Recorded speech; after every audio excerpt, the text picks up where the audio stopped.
Now I would like to show you how to use your SD card. Usually your SD card is included in the supply schedule of a therapy device. If your device has not been configured yet, it's very easy to do so. Use the SD card that your home provider has delivered to you.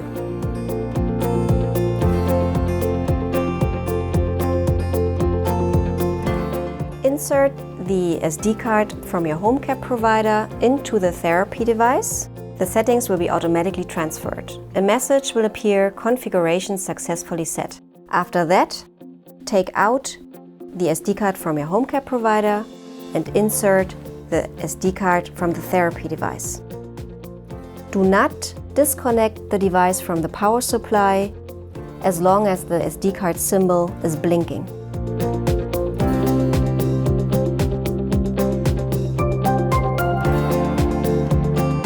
The SD card can also be used to create a therapy diary with the patient software Prisma Journal.